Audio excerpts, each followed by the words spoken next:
चतुर्दंत नाम का एक विशाल हाथी अपने झुंड का मुखिया था।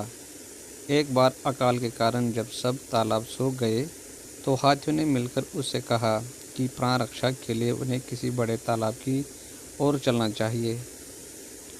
इस पर उसने एक हमेशा पानी से भरे रहने वाले तालाब के बारे में बताया और सबको वहीं चलने के लिए कहा। एक बेहद लंबे सफ़र के बाद जब वो वहाँ पहुँचे तो देखा कि तालाब पानी से भरा था। उन्होंने दिन भर पानी में खेल किए। उस तालाब के चारों तरफ खरगोशों के बिल थे, जिससे ज़मीन पोली हो गई थी और हाथियों के चलने से वे बिल टूट गए। इसमें कई खरगोश कुचले गए और कुछ मर भी गए।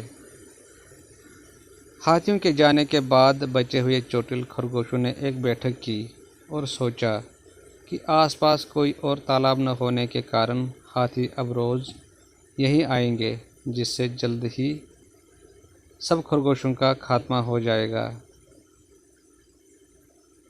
एक ने कहा, अब हमें इस जगह को छोड़ देना चाहिए ताकि जान बच सके। लेकिन बाकियों ने कहा, हम अपने पूर्वजों के स्थान को नहीं छोड़ सकते।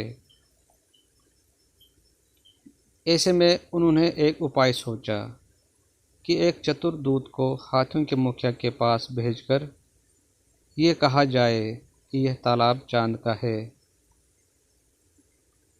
और वहाँ बैठा खरगोश यह नहीं चाहता कि हाथी इस तालाब में आएं। इसके बाद लंबकर्ण नाम के खरगोश को दूत बनाकर भेजा गया, जो तालाब के समीप एक ऊंचे टीले पर बैठ गया। जब हाथियों का झुंड वहाँ से गुजरा तो उसने वही बात दोहराई। हाथियों के मुखिया के पूछने पर उसने कहा, मैं चांद में रहता हूँ और चंद्र भगवान के कहने पर तुम्हें ये बताने आया हूँ। मुखिया ने फिर पूछा कि चंद्र भगवान इस समय कहाँ हैं?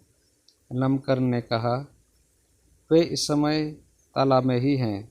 कल तुम्हारे पैरों से खरगोशों के बिल टूट गए और उनकी प्रार्थना सुनकर वो यहाँ आए हैं और मुझे ये संदेश लेकर भेजा है।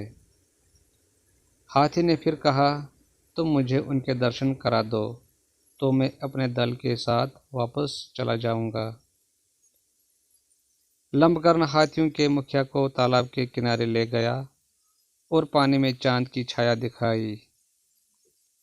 मुखिया को उसकी बात पर यकीन हो गया और उसके बाद कभी हाथियों का झुंड उस तालाब पर नहीं आया।